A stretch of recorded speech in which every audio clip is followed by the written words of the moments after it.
Alors, pour les bases de données non SQL, il n'y a pas seulement deux types, mais il y a quatre types. Le premier type s'appelle les bases de données orientées colonnes. Le deuxième type, ce sont les bases de données orientées graphes, les bases de données orientées documents et les bases de données orientées clés-valeurs. Et on verra en détail la différence entre ces types-là par la suite. D'accord. On parle maintenant des bases de données non SQL orientées colonnes.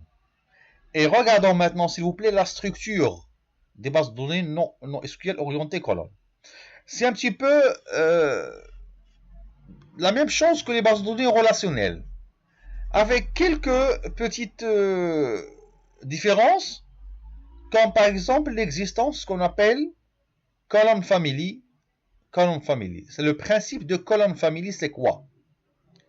D'accord? Alors, vous avez, regardez, je vais utiliser Excel pour mieux expliquer les choses. D'accord. Alors, prenons ce cas où on a une table, ici nom, prénom, date de naissance. D'accord? Ici, on a grade, salaire et poste. Et là, on peut écrire ce qu'on veut. Donc ça, c'est une base de données. C'est une table plutôt. C'est une table qui contient les données. Voilà. Alors, dans ce cas-là, on a une table relationnelle. C'est une table simple. Mais si vous mettez une telle chose comme ça, vous avez ajouté un libellé comme ça, en écrivant ici personal et là professionnel.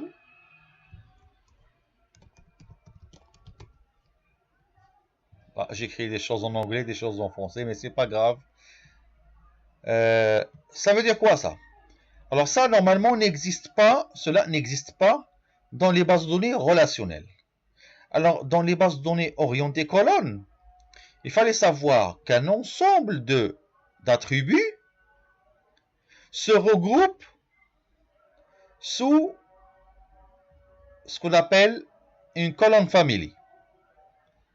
Donc, le nom, le prénom, la date de naissance se regroupent à l'intérieur de la colonne family personnelle.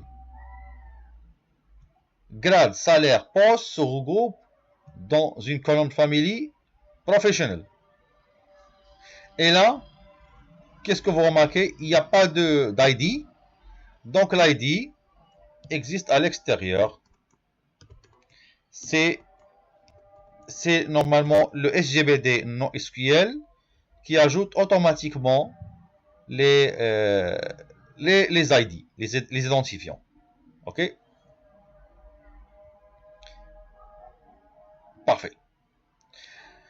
Voilà, c'est ça normalement la structure d'un SGBD dans SQL orienté colonne. Pourquoi on a dit orienté colonne?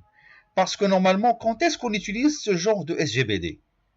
On l'utilise lorsque vous avez un corpus de données où il y a beaucoup de colonnes.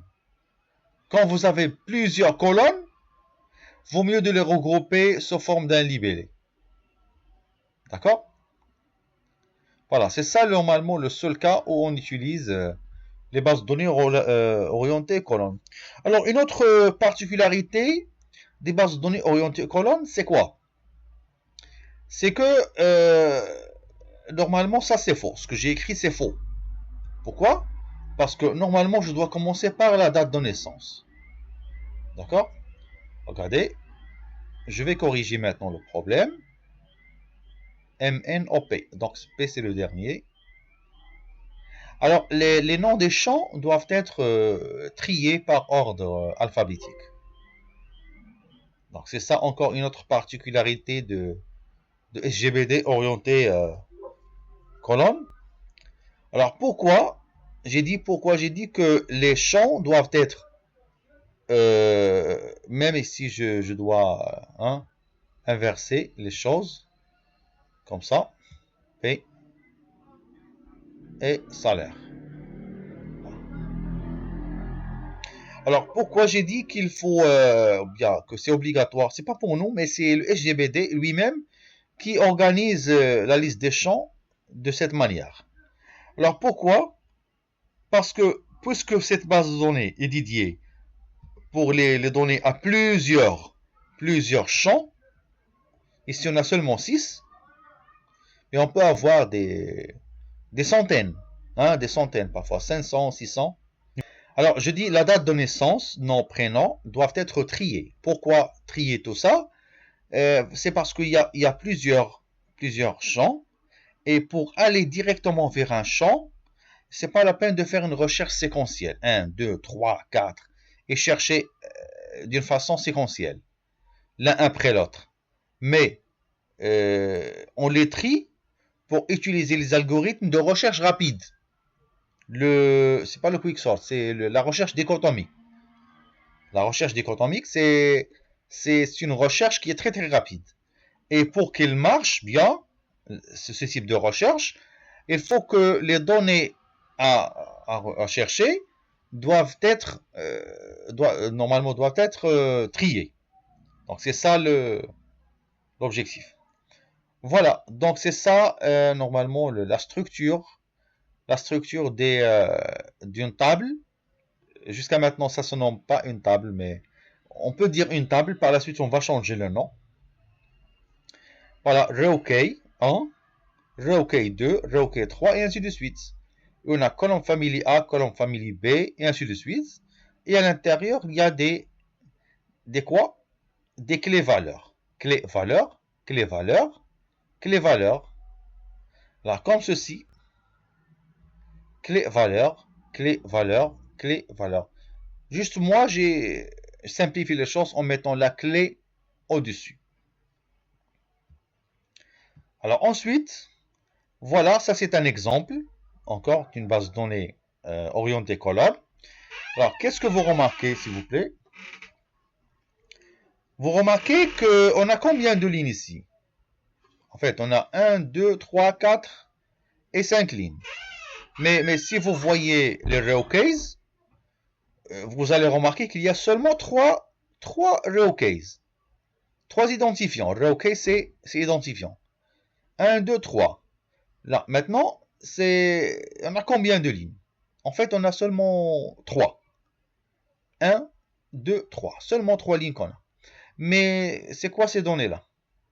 C'est ce qu'on appelle les versions. D'accord? Les versions.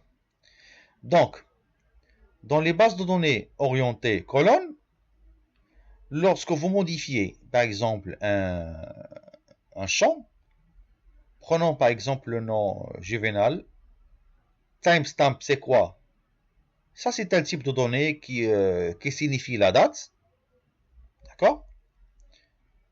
Et ça, c'est le prénom normalement. Pourquoi on a ajouté la date? La date, c'est la date de modification. D'accord? Une donnée, toujours, possède une date. Et encore une fois, ça n'existe pas dans les bases de données relationnelles. Alors, dans les bases de données non SQL, toujours, à chaque donnée, on associe un timestamp. Vous allez me dire, monsieur, pourquoi ajouter une donnée comme ça? On verra par la suite pourquoi on doit ajouter timestamp. Mais gardez s'il vous plaît à l'esprit que timestamp, c'est très très intéressant pour la haute disponibilité. Alors prenons par exemple ça, l'âge. Et donc pour Juvenal, on ne sait pas c'est combien l'âge. Est-ce que c'est 22 bien 25? Ça c'est bizarre un petit peu. Mais lorsqu'on envoie une requête de sélection, sélectionner l'âge de Juvenal, on ne renvoie que 25. Pourquoi? Parce que 25, c'est la donnée la plus récente, c'est 2013. Et ça, c'est 2011. Donc toujours, on prend la donnée la plus récente. D'accord, la structure maintenant d'une base de données non SQL orientée document. Alors, dans les bases de données orientées documents, on a une base de données ici. Et à l'intérieur d'une base de données, on trouve plusieurs collections. Collection 1, collection 2, collection 3. Et à l'intérieur de chaque collection, on trouve document 1, clé valeur. Document 2, clé valeur, clé valeur. Document 3, clé valeur. Document 4, clé qui contient aussi clé valeur et clé valeur. Vous avez remarqué qu'il n'y a pas de structure. Donc, les bases de données orientées documents ne sont pas structurées du tout. À chaque fois, on peut ajouter une nouvelle ligne différente. C'est-à-dire, la première ligne contient la date de naissance, le nom et le prénom. Et la deuxième ligne peut contenir le numéro de téléphone, nom, prénom. D'accord? On n'est pas obligé de respecter toujours une structure. Alors finalement, une déclaration personnelle que j'ai jamais vue sincèrement dans des sites web, mais c'est d'après l'expérience dans les bases de données non SQL. Sincèrement, je voulais pas que vous gardez ça, mais juste j'ai l'intention de dire. Les bases de données non SQL, tout simplement, ce sont des poubelles de données.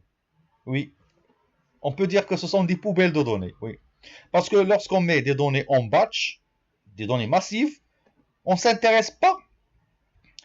Est-ce que la personne, monsieur Michel ou bien monsieur Mohamed existe à l'intérieur? On ne sait pas. Ce que nous voulons faire, c'est d'analyser cette grande masse de données.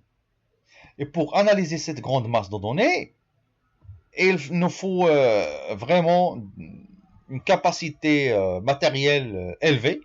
Et pour aider le matériel, il faut utiliser les bases de données non SQL parce qu'elles sont beaucoup plus légères. Alors, oubliez s'il vous plaît l'objectif des bases de données relationnelles. Les bases de données relationnelles, on met select étoile from table X where nom égale à Mohamed. Alors ici dans les bases de données non SQL, ce n'est pas ça l'objectif. L'objectif c'est quoi? C'est de calculer la moyenne des dépenses entre les hommes et les femmes. C'est ça le type de données. Ça veut dire on cherche à analyser. Ce n'est pas seulement à sélectionner une personne, mais analyser l'ensemble. Mais ça n'empêche pas, on va voir même la sélection. Alors voilà encore un exemple de SGBD non SQL orienté document. Voilà, ici on a une base de données. On a combien de collections ici? On a 1, 2 et 3. Alors pour la troisième collection, il est composé d'un nom, âge, statut et groupe. Là, qu'est-ce que vous remarquez? Bien sûr, c'est similaire à un format connu. C'est ça, c'est quel format? C'est le format JSON. D'accord? Donc, tous les bases de données, tous les SGBD non SQL utilisent le format JSON. Encore, il y a un autre avantage. Pourquoi le JSON? Je ne sais pas si quelqu'un parmi vous maîtrise un petit peu de programmation back-end, Spring ou bien G2E. Bon, pour les gens qui ont déjà travaillé avec Spring, G2E et tout ça, le développement back-end, ils peuvent savoir que le format par défaut d'échange entre le client et le serveur, ou bien entre les applications back-end et front-end, sont toujours maintenant sont toujours des requêtes HTTP avec des données JSON. Donc les données sont tous en format JSON. Maintenant, c'est le format d'échange par excellence aujourd'hui. C'est pour cela. concevoir un tel SGBD qui accepte directement le JSON, qui stocke le JSON et qui écoute le JSON. Ce n'est pas comme les bases de données relationnelles. Les bases de données relationnelles écoutent le SQL, analysent la requête SQL, transforment la requête SQL, retire les données de la requête SQL et stocke les données sur le disque. Regardez combien d'étapes. Mais pour les bases de données non SQL, écoutez de l'SQL, écoutez le JSON, enregistrez le JSON. Il n'y a pas d'analyse. Il n'y a pas de vérification. D'accord? Parce que nous cherchons la rapidité. On ne s'intéresse pas aux individus. Vous allez me dire, peut-être quelqu'un a envoyé une donnée erronée. Oui, il y a des données erronées. On sait très bien que les données dans les bases de données non SQL il y a un pourcentage de données erronées. Mais généralement, on tolère 5% de données erronées. 5%, c'est déjà pas mal, c'est trop. Mais on peut tolérer ça. Maintenant, pour les bases de données non SQL orientées clé-valeur, regardez, il y a une structure. D'accord? Alors, cette structure-là est très simple. C'est tout simplement clé-valeur, clé-valeur, clé-valeur. Alors, pour les collections, ici on a parlé de collections, ça se voit similaire un petit peu. D'accord? Ça se voit similaire un petit peu, comme les orientés documents. Mais ici, on a directement clé-valeur, clé-valeur, clé-valeur. Ce n'est pas comme ça. Ici, on peut même avoir à l'intérieur clé qui contient lui-même clé et valeur. Ou bien plusieurs clés-valeurs. D'accord? C'est un petit peu compliqué pour les bases de données orientées documents. Mais pour les bases de données orientées clés-valeurs, c'est très très simple. Ben, vous allez me dire pourquoi on utilise ça. C'est tout simplement, ces bases de données clés-valeurs sont beaucoup plus utilisées dans les systèmes industriels, surtout si vous êtes dans une chaîne de fabrication où il y a des capteurs de température, des capteurs de capacité, des capteurs de fluidité, d'humidité, des capteurs photoélectriques. À chaque fois, on envoie les données à chaque seconde. Oui, je dis à chaque seconde, on envoie les données captées de ces matériels-là. Et donc, qu'est-ce qu'on va enregistrer tout simplement? Clé valeur.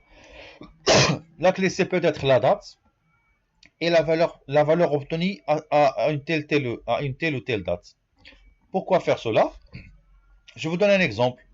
Supposons qu'on a une machine où il y a un capteur de température. Ok? Pourquoi on a ajouté un capteur de température? Pour deviner, bien pour prévoir si la machine va tomber en panne au futur ou non. Est-ce que c'est prochainement, si elle va tomber en panne ou non? Parce que vous savez très bien, la plupart des pannes dans les machines industrielles sont souvent il y a des indices qui nous montrent que la machine va tomber en panne. C'est même comme un corps humain. Un corps humain, si vous voyez quelqu'un qui vibre tout seul et la température est élevée, bah, peut-être il est malade. Si vous le laissez comme ça, il va mourir. C'est la même chose pour les machines industrielles. Une machine qui vibre, il y a bien sûr un capteur de vibration. D'accord? Et si la température de la machine est élevée, bien sûr, il y a quelque chose. Il y a un frottement. Il y a un frottement à l'intérieur. Et peut-être il faut ajouter de l'huile, il faut ajouter de la graisse. Et il faut peut-être changer d'huile, comme les voitures, faire le vidange. D'accord? Donc, les capteurs envoient les données à un ordinateur et l'ordinateur peut recevoir des centaines ou bien parfois des milliers de données par seconde. Et que faire avec ces données? Elle trace les courbes. Oui, elle trace les courbes. Et dans les courbes, il y a des indices de performance qui disent qu'on est en état normal ou bien on n'est pas dans un état normal. Comme par exemple les courbes d'utilisation de la batterie chez vos smartphones. D'accord? Là, vous pouvez constater parfois qu'il y a un problème de consommation électrique au niveau de la batterie de votre smartphone et vous pouvez voir la courbe de consommation. Vous voyez que c'est anormal et peut-être c'est accompagné par un réchauffement de smartphone. Alors, finalement, on a les bases de données orientées graphes. Et normalement, Facebook est basé sur ça. Donc, la première utilisation des bases de données orientées graphes était sur Facebook. D'accord? Maintenant, c'est beaucoup plus utilisé, même chez les entreprises. Et c'est vraiment très intéressant ce genre de SGBD orienté graphe. Ils sont comment? Tout simplement, il y a des nœuds, nœud 1, nœud 2, nœud 3, nœud 4. Et chaque nœud possède ce qu'on appelle des attributs. Attribut 1, attribut 2, attribut 3. Et entre chaque nœud, il y a des relations. D'accord? Il y a des relations. Voilà un exemple de NoSQL orienté graphe. Comme ça, par exemple, Thomas Anderson connaît Monsieur Morpheu et il y a des attributs à l'intérieur dans tous les individus de notre graphe. Donc, on n'est pas obligé de respecter toujours les mêmes attributs. Comme vous voyez ici, on a l'âge name, mais là, on a name, occupation et rank. Et là, on a langage, name et version. Il y a des relations entre les individus. Et dans chaque relation, on a quoi?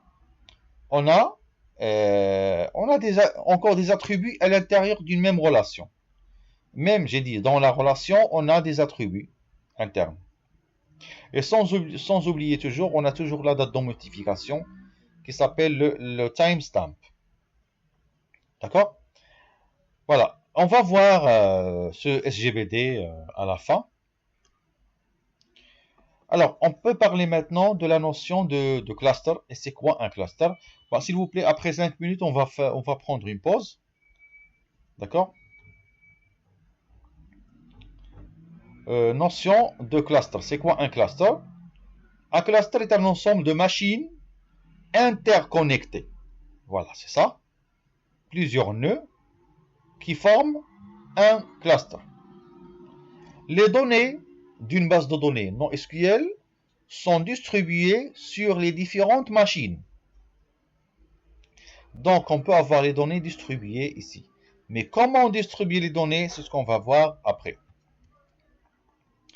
Alors, je vais parler encore un petit peu sur la notion de partitionnement ou bien le sharding. D'accord? Le sharding ou bien le partitionnement, comment ça se fait? Alors, le partitionnement consiste à faire quoi?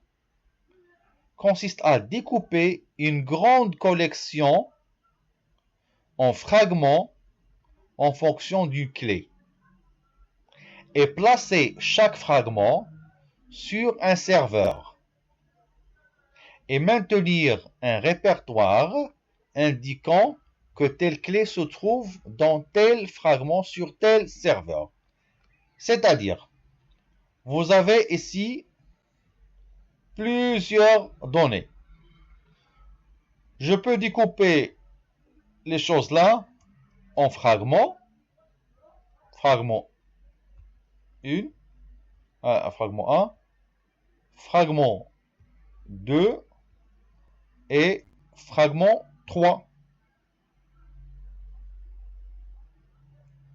Et je peux mettre les fragments en jaune dans le serveur 1. Et les fragments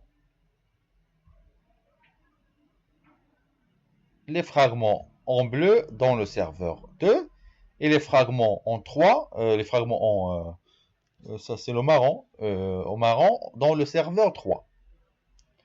Ou bien autre chose, je peux prendre la colonne family, cette colonne family, on peut la mettre dans serveur 1, d'accord?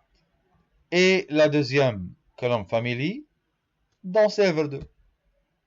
C'est ce qu'on appelle la création de bien le partitionnement ou bien le sharding. Alors le partitionnement apporte la répartition de charges, load balancing.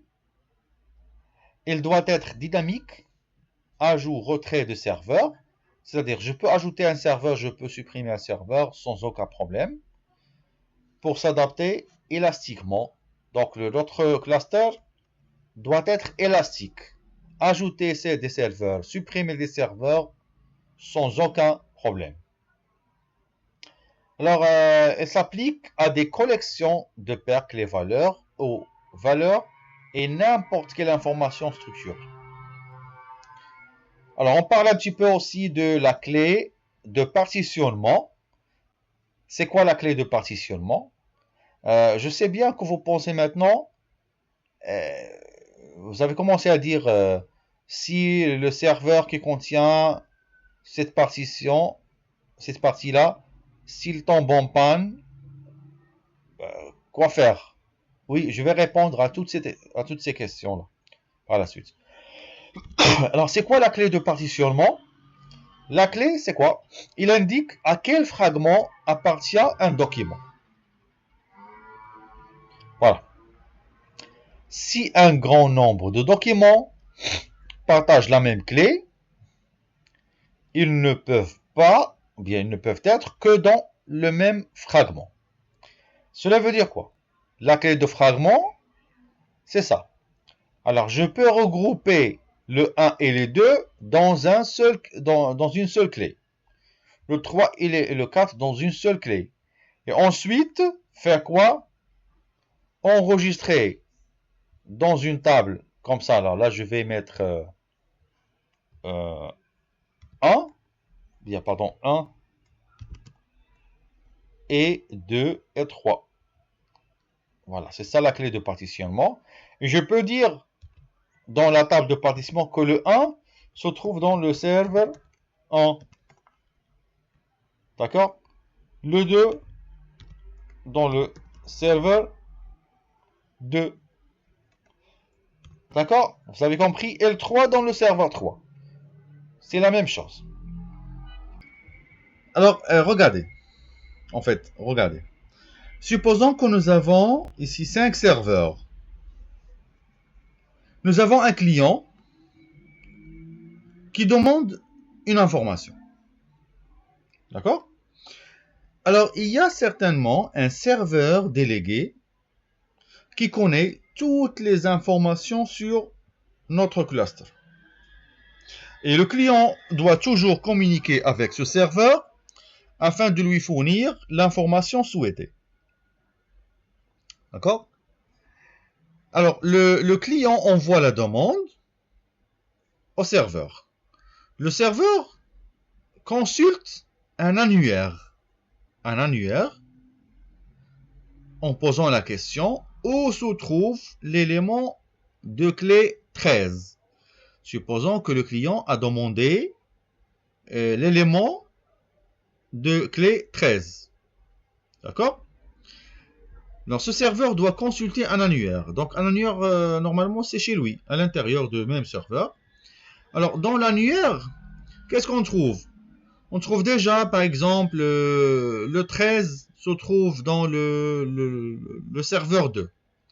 Alors, automatiquement, le serveur renvoie quoi au client? Renvoie l'emplacement de l'élément de clé 13. Qu'est-ce qu'on fait après? Le client envoie directement sa requête au serveur 2. Bien sûr, quand je parle de client, je ne parle plus de l'être humain, mais je parle du programme, le programme client. Ça veut dire il y a un logiciel où on lance les requêtes. D'accord? Et vous, en tant qu'être humain, vous ne voyez pas que le message a été envoyé, il a été revenu, et après il a été envoyé encore une fois. Alors, parlons aussi de la distribution de données, comment les données sont distribuées. Alors, dans un cluster, les partitions dans une table sont réparties entre plusieurs nœuds. En fait, il y a deux façons de répartir les données. D'accord? La première façon est de répartir de manière ordonnée. Ça veut dire, chaque nœud que vous voyez ici, parmi les 5, prend en charge une plage de clés de partition triées par ordre croissant. Par exemple, si la clé est alphabétique, on peut dire par exemple que les noms des personnes qui commencent par A jusqu'à E se trouvent dans le nœud 1. Et ceux qui commencent de F jusqu'à J se trouvent dans le nœud 2. Et ainsi de suite. Ça, c'est une méthode très simple, très facile. D'accord? Mais il pourra créer un problème par la suite. C'est quoi le problème? C'est le problème d'équilibre. On pourra avoir un déséquilibre au niveau de notre cluster. C'est-à-dire, peut-être nous les Marocains, si on parle de noms, la plupart entre nous, leurs noms commencent par E. El Mansouri, El Alaoui, El Khaldi, etc. Alors, la plupart, c'est presque 30%, leur nom commence par E, L, et par E. Donc, ce qui signifie que le nœud qui possède les noms commençant par E va être surchargé par rapport aux autres. D'accord? Par exemple, est-ce qu'il y a un Marocain dont le nom commence par V? Je ne vois pas. V. On peut dire F, oui, mais V, c'est rare. Donc on peut trouver que ce nœud contient 3 millions d'éléments et dans le nœud 5, on ne trouve que quelques dizaines d'éléments. Et ça provoque un problème de déséquilibre au niveau de notre cluster. Alors, la deuxième méthode, c'est quoi? Dans un cluster, les partitions dans une table sont réparties entre plusieurs nœuds. Toujours, c'est juste de répéter la phrase. Alors, de manière aléatoire, chaque nœud prend en charge une plage de clés de partition, distribuée uniformément. C'est-à-dire, regardez cette méthode.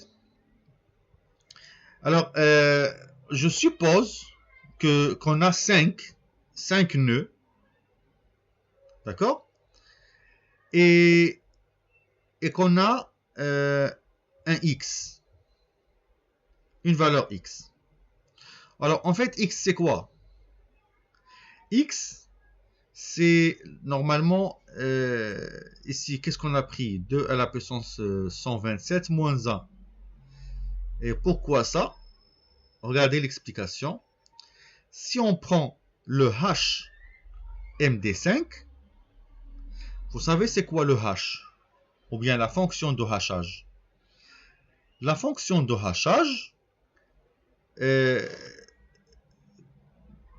permettez-moi d'expliquer clairement sur un site web. Bah, il y a des sites qui font le hachage online, hash, code, MD5 par exemple. Non, c'est MD5. Voilà, MD5 hash générateur. Donc, il y a énormément de sites qui créent le hashcode. D'accord. Alors, qu'est-ce qu'on a demandé ici? Utiliser ce générateur pour créer un hachage MD5 d'une chaîne. Alors, je vais écrire sup technologie. Je clique sur produire pour créer le hashcode de sup technologie. Voilà. Regardez, c'est ça le hashcode. Alors, en fait, on a combien de lettres ici?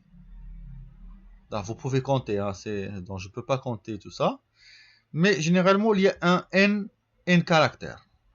N caractères, c'est ça. D'accord?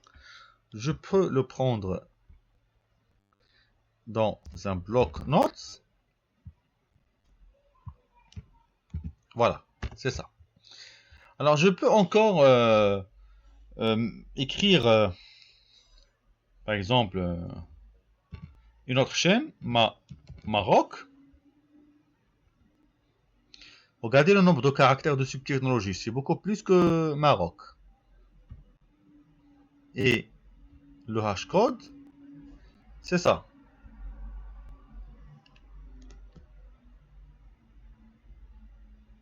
Encore, je vais le mettre ici. Qu'est-ce que vous remarquez? Alors, je mets tout simplement A. La lettre A.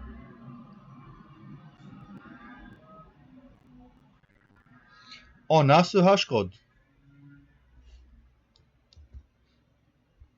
qui garde toujours la même taille. Hein? Une autre chaîne de caractères beaucoup plus longue qu'un hashcode. Et on verra qu'est-ce qu'elle va donner. Ah, je dois cliquer tout d'abord sur produire. Et voilà, donc c'est ça le hashcode.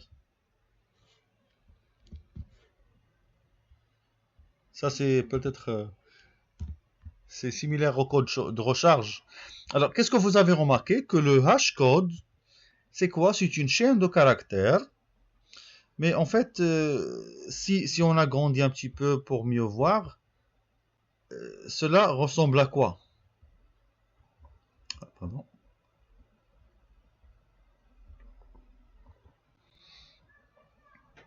Cela ressemble à quoi? Cela ressemble à quoi? Pour les chiffres, on a de 0 à 9. Et pour les lettres, on a le A, le E, le B, le F, le D, le F, le B. Mais regardez, on n'a pas de G, on n'a pas de H,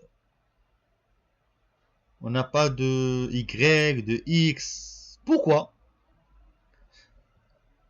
Hein? Vous avez compris? J'aimerais bien que vous compreniez vous-même. Ah oui, exactement, Nordine. C'est l'hexadécimal.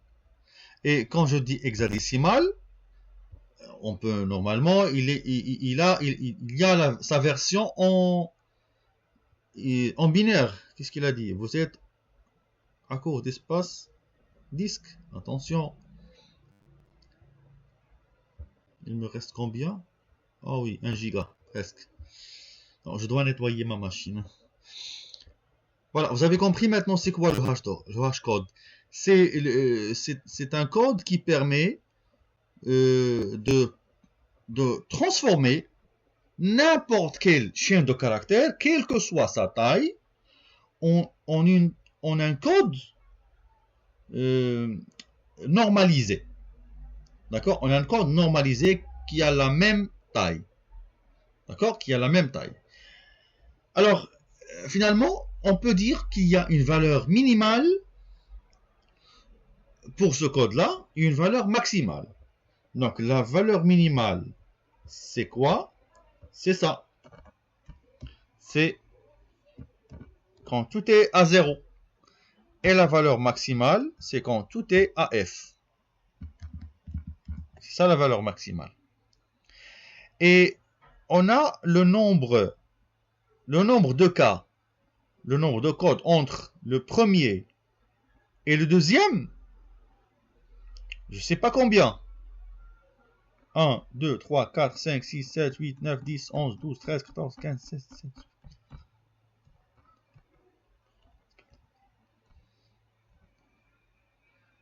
30, 31, 32, 33, 34. Alors, 34. Et ici, entre 0 et f, on a combien? On a 16. Donc finalement, c'est combien? C'est peut-être 16 à la puissance 24, c'est ça? Oui, c'est 16 à la puissance 24. C'est ça le nombre maximum. Donc, ça c'est juste un exemple, celui que j'ai montré ici. Donc, finalement, qu'est-ce qu'on fait? Pour chaque donnée à enregistrer, on lui donne une valeur aléatoire de 0 à x. D'accord? Aléatoirement. Et quand je dis aléatoirement, d'une façon aléatoire, cela veut dire que c'est rarement que je trouve un déséquilibre. Donc, généralement, quand je donne aléatoirement les valeurs pour chaque donnée, généralement, c'est déjà équilibré. Et je fais quoi? Pour chaque donnée, je donne une valeur. Et c'est quoi le x? C'est la différence entre la valeur minimale et la valeur maximale. Et je prends quoi? De 0 jusqu'à x sur 5. D'accord? Chromos, hein? La cinquième se trouve dans le nœud 1. Les deuxièmes, cinquièmes se trouvent dans le nœud 2. D'accord? Les troisièmes, cinquièmes se trouvent dans le nœud 3. Et ainsi de suite. Jusqu'à ce qu'on termine. Alors finalement, qu'est-ce qu'on va gagner? On va gagner plus d'équilibre que dans la première méthode. D'accord? Alors, parlons maintenant de ce qu'on appelle le nœud coordinateur. Alors ça, c'est comme vous avez remarqué aujourd'hui, c'est une séance théorique à 100%. Juste pour savoir en général comment les bases de données non SQL normalement comment ils se présentent face aux bases de données relationnelles. Alors au futur, Inch'Allah, dans peut-être les dernières séances, s'il nous reste encore un peu de temps, nous pouvons installer une base de données dans un système distribué. Voilà, vous allez me dire comment, monsieur, on n'a pas de système distribué. Je veux dire, tout simplement, on va travailler avec deux machines virtuelles et essayer de sauvegarder une donnée, et vous allez voir que cette donnée va être dupliquée et une partie de la table se trouve dans un nœud et l'autre dans l'autre nœud, et ainsi de suite. Bien sûr, on peut arriver à ça, oui, mais ce n'est pas ça l'objectif. Parce que généralement, la plupart des gens qui travaillent avec les bases de données non SQL, ils travaillent avec des solutions cloud, directement sur le cloud.